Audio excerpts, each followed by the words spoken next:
పితృవియోగంతో బాధపడుతున్న Congress party senior నాయకుడు చెన్నై భూపాల్ గౌడ్ ను బీఆర్ఎస్ పార్టీ రాష్ట్ర నాయకుడు తోట కమలాకర్ రెడ్డి పరామర్శించారు.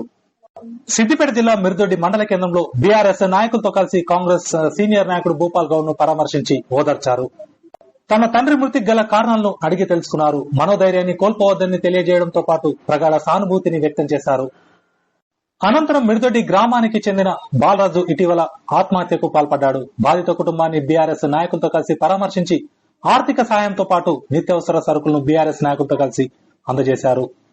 ఈ కార్యక్రమంలో బీఆర్ఎస్ పార్టీ మండల అధ్యక్షుడు తోట అంజిరెడ్డి, కిష్టయ్య, మల్లయ్య పలువురు పాల్గొన్నారు. బాలరాజు మొన్న రాత్రి అనుకోకుండా చెట్టుకు ఉరేవేసుకుని బలవన్మరణానికి గురి కావడం మిర్దొడ్డి గ్రామస్తులందరినీ కూడా నిజంగా చాలా బాధకు గురి చేసింది. మమ్మల్ని ముఖ్యంగా మేమైతే చాలా కలిసివేతకు గురైనాం.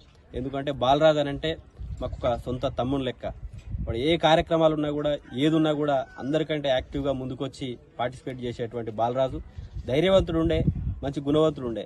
కానీ ఏం జరిగిందో ఏమో తెలియదు, కానీ ఇట్లా ఆత్మహత్య చేసుకోవడం అనేది నిజంగా చాలా బాధాకరమైనటువంటి విషయం.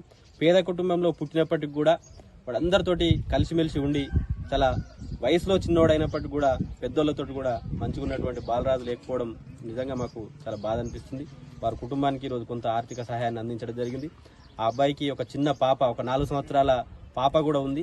ఆ అమ్మాయి చదువుల విషయంలో ముందు భవిష్యత్తులో ఎలాంటి అవసరాలు ఉన్నా కూడా మేము బీఆర్ఎస్ పార్టీ పక్షాన మేమందరం పెద్దలము ఉండి ఆ కుటుంబానికి అండగా నిలబడతామని చెప్పేసి తెలపడం జరిగింది. ఈ రోజు కూడా పెద్దలు కాసకిష్టయ్య గారు కొంత బియ్యం అది సహకారం అందించడం జరిగింది.